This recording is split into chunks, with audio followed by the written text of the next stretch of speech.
This meeting is with 123 Puppetry, and we're going to be meeting with the actors from 123, led by Sol Ramirez. The actors are Jasper, Zola, Taryn, Sophie, Sam, Kennedy. Hi, Sam. When you're playing this, like when you're thinking about when you're with a puppet in a puppet scene, how are you looking to embody that puppet with something that's uniquely different? In other words, how are you looking to portray that as an actor versus being yourself?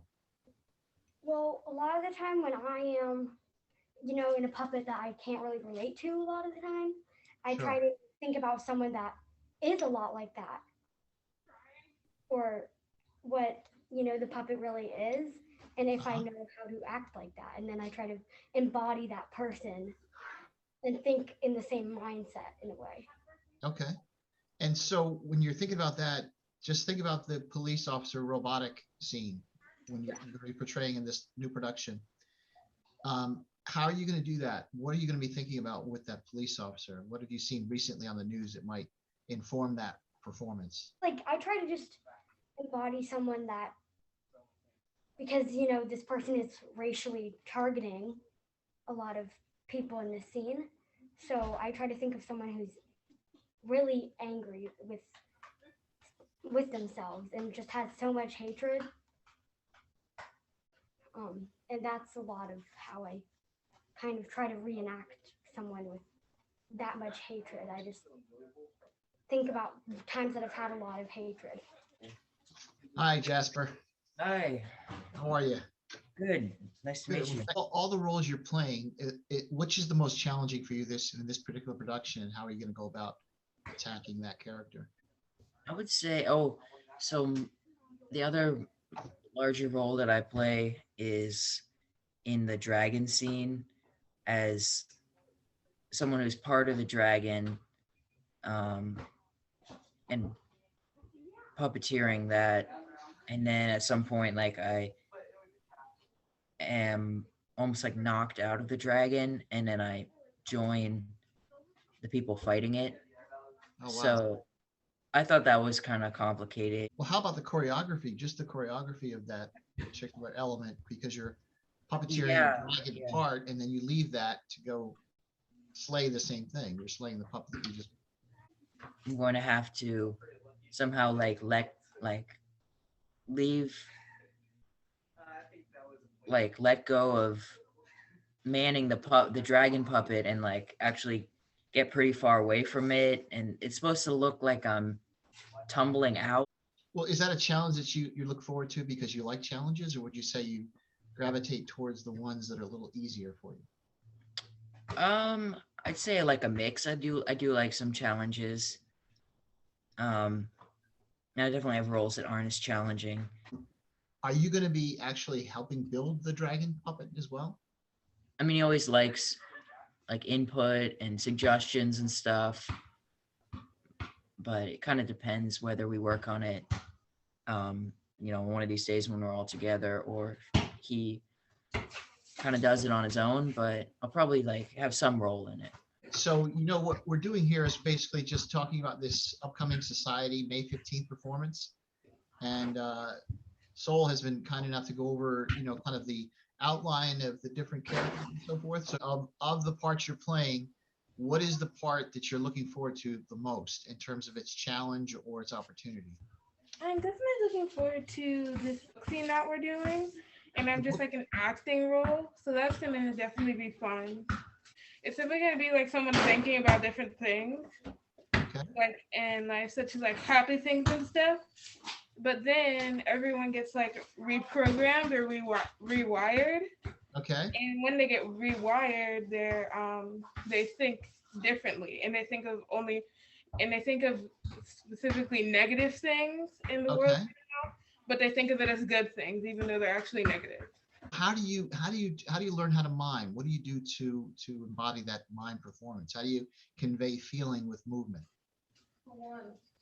Definitely facial expressions. I'm trying Okay. because I'm trying to like show everyone how I exactly feel in the scene. And is there anything else you'd like to say about the performance? I know we've got some time constraints, so I'll make sure to get everybody in. It's going to be a really good performance and really fun. Hello, Zola. Hi, How are you? I'm good. Good. Okay. Well, we're talking about upcoming society on May 15th. So can you just tell me a little bit about this? Are you going to be playing, which particular scenes are you going to be featured in mostly? I'm in almost all the scenes. In the first scene, I'm the main skeleton. You're the narrator skeleton, right? The first. Yeah. So And- talk about the narrator skeleton. What are you going to do in that scene? Because you have a fairly important role. Their lines basically go in and out of Spanish. So, Okay. and then they're talking about the different traditions on Dia de los Muertos and how if we don't change the bad behavior we have today, then it's going to go into worse spiraling and we're going to miss certain things. Because you're a very important part of 1-2-3 puppetry, I want to ask you this question. If you think about thematically, throughout all of the productions, there have been some common themes, but how does this performance bring all of that up to maybe a more mature level? The growth, how does it demonstrate the growth in the company overall?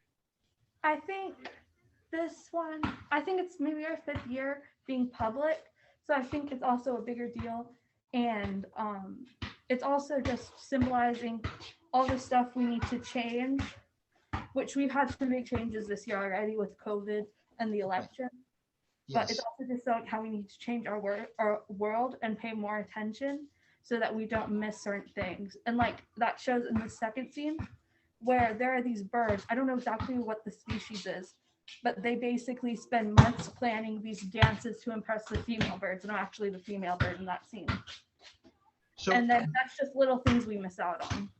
So Sophia, this production, Upcoming Society, talk a little bit about this production itself and how that's changed for you over maybe previous productions. How much, how engaged with this new production do you feel right at this very moment?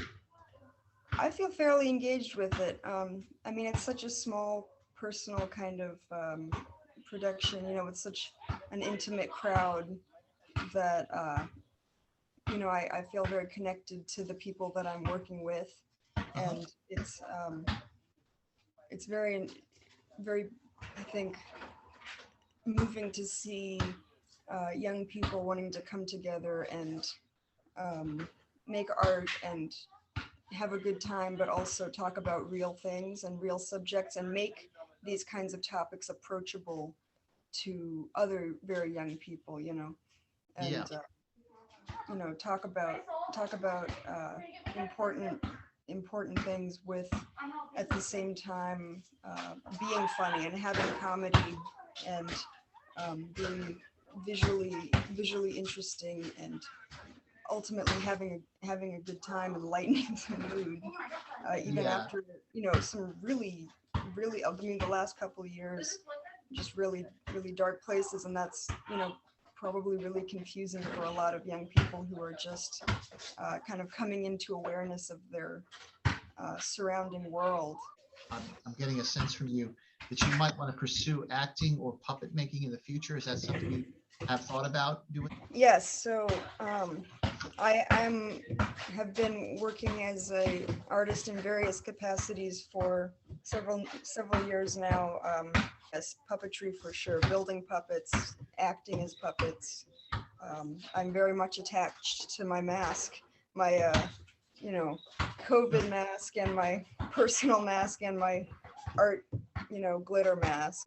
Hi, Taryn. With the Upcoming Society on May 15th, I've gone over with Saul just kind of the overview of the characters within it. Thinking of the scenes, because you have obviously, I know your history. I've seen your puppetry on Instagram with your father's work. And would you say you were exposed at an early age to puppetry and marionettes and so forth? Yeah. With all of the experience that you have in puppet making and Yeah. marionette work, with the exposure you've had throughout your life, how is 1-2-3, this particular production at 1-2-3, how are you looking at this in terms of your performance in the roles that you're portraying? Where are you finding the challenges and how are you rising to those challenges? Uh, Probably like teamwork building and stuff, and you have to like cooperate with people, and like you have to build much more bigger puppets since I'm like super used to smaller puppets and stuff. What's the difference between bigger puppetry and smaller? What would you say was the biggest difference besides just size? They're like the bigger puppets are like a lot heavier, and you have to like have more people to work with them. So it comes down from your point of view, is it really just about individual performance versus team performance? Like when you're thinking about when you're working with your dad, say, you might be doing one marionette Mm-hmm. or one part of a major role, whereas now you're doing like five people in one puppet or It takes more teamwork because if you have more people working a puppet, then it has to like move correctly.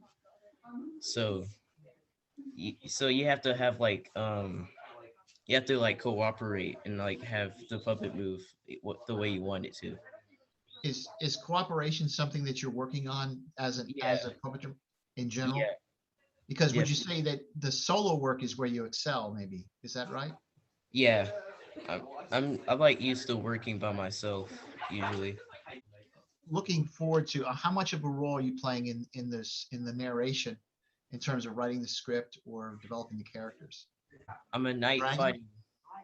I'm like a knight fighting a monster in this one scene. I see. So Okay. Not any of the yeah, ancestor spirits? I in the ancestor scene, I play as the moon puppet holding one of the hands. Okay. Okay. Yeah.